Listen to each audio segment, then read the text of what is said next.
A smartphone, if you look at it in a way, is only a black hole that is sucking in as much as it can to minimize your usage of independent tools and gadgets. Point-and-shoot cameras, MP3 players, handheld gaming consoles, and navigation devices are just some of the victims. But Samsung dreamt of taking this a step ahead by introducing a concept phone that could fold open to be a tablet when needed. 6 years after this initial tease, Samsung has actually managed to fold through conventions to release a device that does just that. Yes, the Samsung Galaxy Fold is finally here. And in my opinion, I think it's repeating what Samsung did with the launch of the Note series back in 2011. But how is the phone, you ask? Well, let's dive right into my experience with the phone and see if the cards that Samsung has dealt are worth playing or worth folding.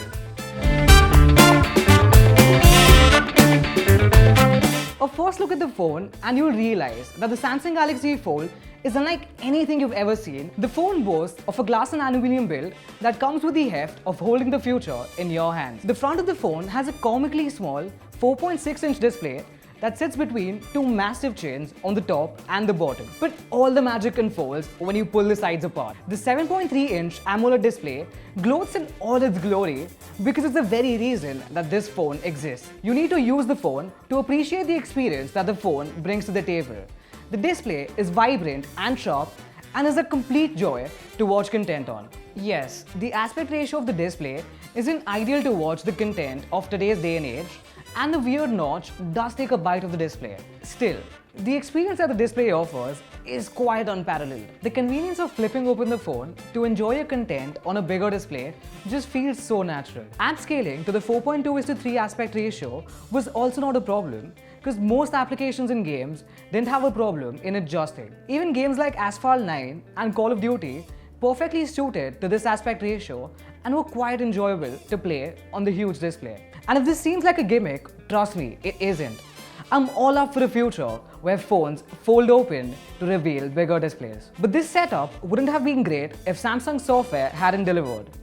App continuity that's moving from the smaller screen to the bigger screen is perfectly seamless. There is no lag whatsoever and videos don't even stutter while switching to the bigger display. Although, app continuity from the larger screen to the smaller screen requires toggling some settings, which is a minor inconvenience. The software has also taken care of multitasking so that users can make the most of the tablet-like display.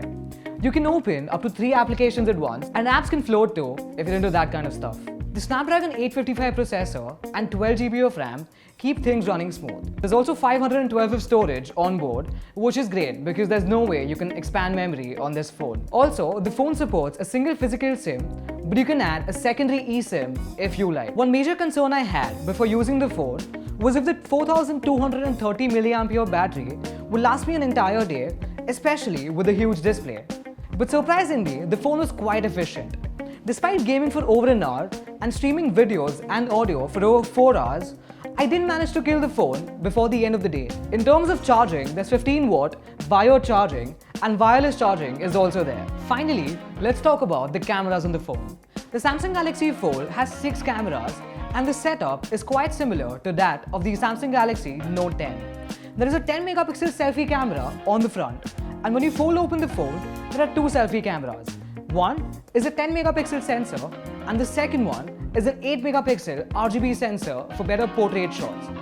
The back of the phone houses a triple camera setup that has a 16 megapixel ultra-wide sensor, a 12 megapixel wide sensor and a 12 megapixel telephoto sensor. Photos taken during daylight are quite impressive that showcase great dynamic range and vibrant colors. Night shots aren't as great, but they're pretty good. But there's one advantage. When you fold open the phone, the bigger 7.3-inch display serves as a great viewfinder to better frame shots. So where does this leave us with the Samsung Galaxy Fold? Firstly, let me clear this out. This isn't a phone that I would recommend anyone to buy. In fact, more than a phone, consider this to be a collector's item or the gadget equivalent of being a trophy wife. Not to say that the Samsung Galaxy Fold isn't practical. In fact, I was quite surprised by how usable the phone actually is in day-to-day scenarios.